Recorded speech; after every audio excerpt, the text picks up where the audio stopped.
Pemirsa, di Medan, Sumatera Utara terdapat sanggar tari bernama Medan Club Dance Company.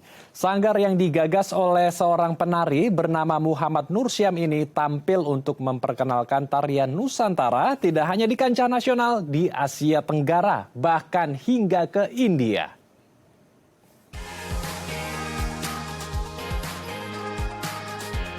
Muhammad Nursyam, seorang penari sekaligus pendiri Sanggar Tari Medan Club Dance Company atau MCDC Indonesia, telah menorehkan beragam prestasi bersama sanggar tari miliknya.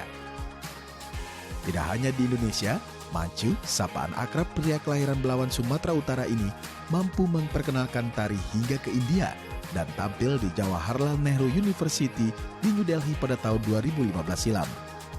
Hal ini menjadi sebuah kebanggaan bagi Mancu dan timnya bisa tampil di luar negeri. Salah satu tari kreasi MCDC adalah tari sor sendiri. Tarian ini adalah bentuk kritik sosial terhadap fenomena individualis yang hanya mementingkan diri sendiri dan tidak bertoleransi dengan sesama. Ya, untuk membahasnya lebih lanjut, kita telah terhubung langsung dengan Muhammad Nursyam selaku pendiri Sanggar Tari Medan Club Dance Company. Kita langsung sapa narasumber kita. Selamat siang Bang Nursyam, apa kabar di sana Bang? Bang Nursyam, boleh dinyalakan audio dan videonya? Oh iya. Ya. Baik, Bang Nursyam, Ya, boleh diceritakan, ini luar biasa sekali ya. Sebelumnya kami juga mengapresiasi aksi dari Bang Nursyam yang menjaga kelestarian budaya kita, terutama tarian-tarian Nusantara kita, bahkan memperkenalkan hingga ke mancanegara. Luar biasa sekali Bang Nursyam. Boleh diceritakan, Bang Nursyam, ini siapa atau hal apa yang menginspirasi Bang Nursyam untuk mendirikan sanggar ini? Ya, sanggar ini kita sebut MCDC atau Medan Culture Dance Company.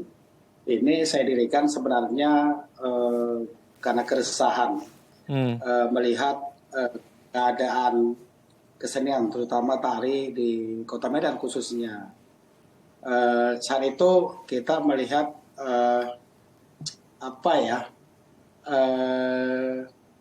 geliatnya kurang.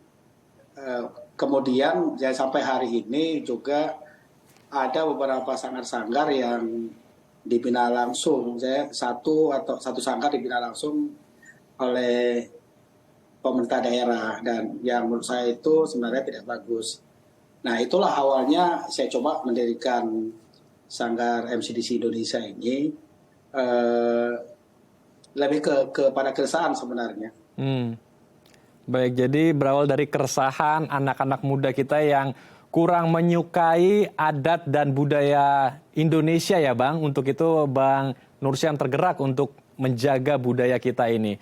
Tarian apa saja boleh diceritakan Bang yang diajarkan oleh anak-anak muda kita di sanggar ini? Karena tadi dilihat di tayangan ada banyak sekali berbagai macam baju-baju tradisional budaya kita.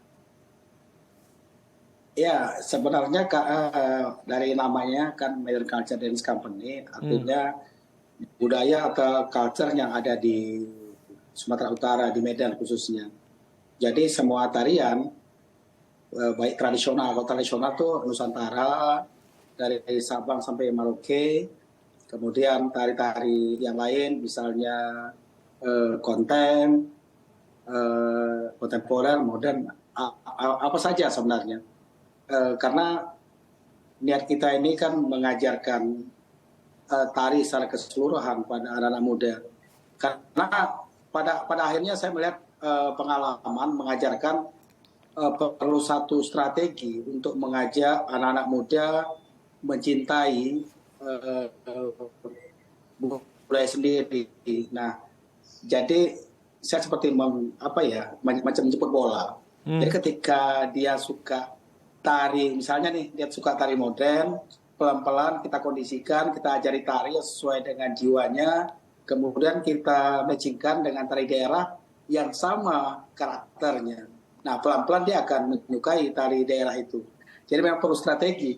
Jadi tidak bisa kita menjudge dia, oh, jangan belajar tari ini misalnya, dan lain sebagainya. Jadi memang perlu strategi, Bang Hendro.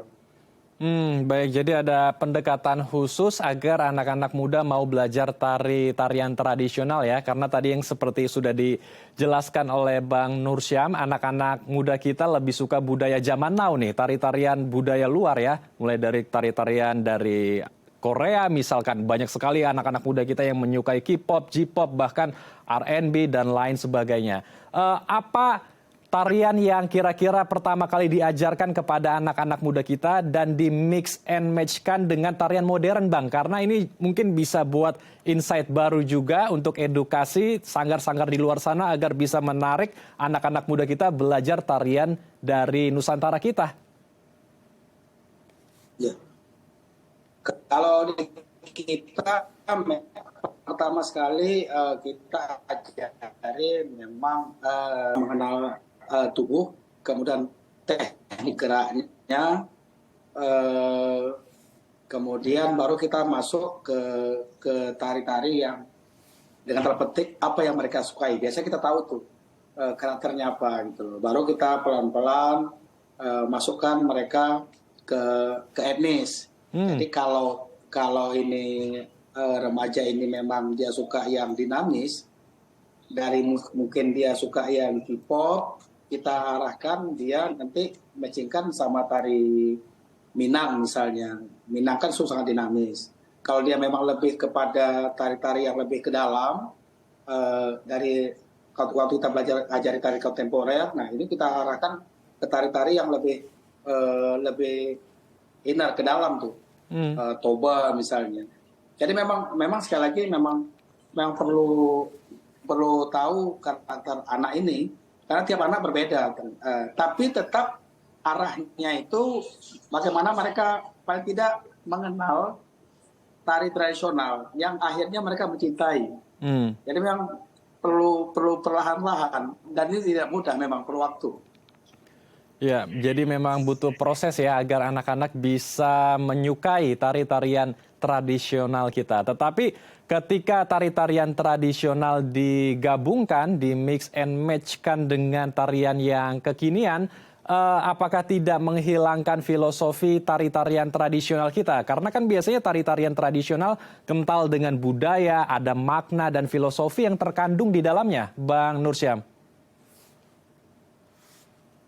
Oh iya, kita selalu awalnya itu setelah tadi yang saya bilang, kita ajari tari tubuh, olah tubuh, kemudian begitu masuk ke tari, misalnya tari Melayu umpamanya, kita ajari mengenal apa sih tari Melayu itu, tidak nama-namanya gitu kan, apa itu tersipu malu, apa itu melenggang, apa itu jumput. Sebenarnya lebih awal lagi, apa sih budaya Melayu, karena kalau seni itu kan memang bagian kecil dari budaya.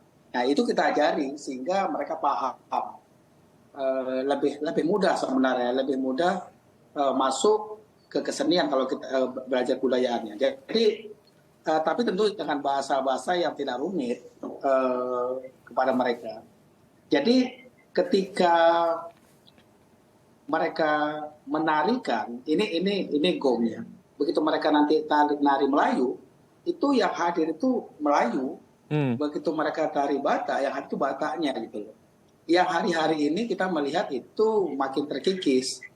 Kita Sumatera Utara adalah etnis utama, itu berbeda-beda. Tapi sering kita lihat para penari karena tidak dikasih bekal yang bagus, mereka tidak bisa membedakan mana beatnya, paling tidak beatnya, atau mana bentuk-bentuk gerak Batak misalnya, mana Toba, mana Mandailing, itu makin lama makin tergeser. Jadi memang harus dari awal memang harus diajarkan dasar-dasar itu, Bang.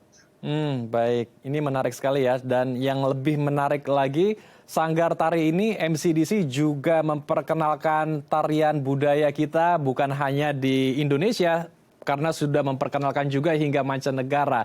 Ini bagaimana bisa sampai ke mancanegara, Bang, ceritanya? Tapi ditahan, Bang Nursyam, kita akan bahas usai jeda ya, Bang? Baik, pemirsa, jangan kemana-mana, tetap di Halo Indonesia.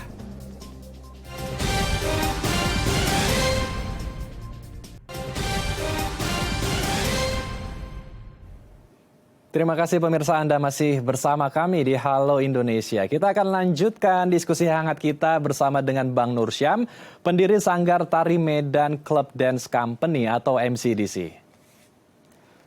Bang Nur Syam membahas tentang diskusi kita di segmen sebelumnya. Jadi Bang Nur Syam dengan teman-teman dari Sanggar MCDC tidak hanya sering pentas di dalam negeri, tapi ke luar negeri ya Bang, sering banget bahkan ke sana. Boleh diceritakan nih Bang Nur Syam sudah ke negara mana saja dan negara mana yang paling berkesan saat manggung di sana, Bang Nur Syam? Iya, sebenarnya hampir semua berkesan, tapi ada tiga ya yang sangat berkesan. Yang kalau India itu sesuatu tempat di mana kita kepengen ya, karena selain tariannya unik-unik dan sangat dinamis, ada satu semacam kepercayaan di masyarakat India, bahwasanya bumi ini diciptakan lewat tarian. Jadi dari dulu kita punya kepengen sekali untuk bisa tampil di India. Alhamdulillah itu kita bisa itu MCDC. Tapi kalau secara pribadi ada yang pertama itu di Korea Selatan, karena saat itu pas Piala Dunia. Saya juga dulu sebelum saya terjun ke dunia seni, saya juga pemain sepak bola awalnya dulu. Nah, baru yang di Afrika Selatan. Afrika Selatan ini satu pertunjukan yang unik ya. Uniknya kita 14 hari tapi cuma 2 hari pertunjukan. 2 hari pertunjukan, 12 harinya lebih ke jalan-jalan. Jadi Afrika Selatan ke Zimbabwe. Tapi untuk yang India, sungguh ini yang penuh banyak kesan sebenarnya. Kesannya kita diundang oleh University Jawaharlal Nehru University. Kita satu pertunjukan, tapi begitu kita pertunjukan di sana, banyak kalangan melihat penampilan kita dan tertarik, sehingga kita ada 4 kali pertunjukan. Dan salah satu pertunjukan itu di satu tempat, saya lupa namanya, yang kata kedutaan kita di sana, tak semua orang bisa tampil di tempat itu. Nah itu sungguh kita merasa diapresiasi benar saat itu di India. Baik, jadi kalau tidak salah ada 3 negara ya, India, Korea Selatan, dan Afrika. Dan yang paling menarik adalah di India ya, karena dipersilakan untuk manggung di mana tidak banyak mungkin kelompok tari yang bisa manggung di sana. Luar biasa sekali. Boleh diceritakan lagi Bang, biasanya tarian apa saja yang dipentaskan dan bagaimana respon warga di 3 negara tersebut? Oh, kalau kita pasti tampil membawa, kita kan itu selalu bawa nama Indonesia ya, atau lebih khusus ke Indonesia, Sumatera Utara atau ya Sumatera Utara lah. Tentu kita membawa budaya kita. Ini barangkali yang perlu juga yang selalu kita sampaikan juga sama anak muda. Kalau memang ingin tampil di mancanegara, maka tekuni tradisi kita. Karena mereka yang lebih inginlah melihat tradisi kita. Kalau kita belajar modern, mereka lebih hebat dengan kemodernannya. Jadi yang kita tampilkan itu selalu tari multi etnis. Ini juga yang paling menarik dari negara-negara yang kita kunjungi. Mereka lebih suka Sumatera Utara sebenarnya. Kalau Indonesia secara keseluruhan, mereka udah sering lihat. Tapi keunikannya kan kita cuma satu provinsi, cuma kita di Indonesia yang satu provinsi ada 8 etnis utama. Nah ini satu keinginan tahuan yang besar bagi masyarakat dunia sebenarnya lihat Sumatera Utara. Nah harusnya ini memang disadari betul sama pemerintah daerah kita. Yang kita tampilkan itu betul tradisi yang sebenarnya. Jadi bukan dalam bentuk modern.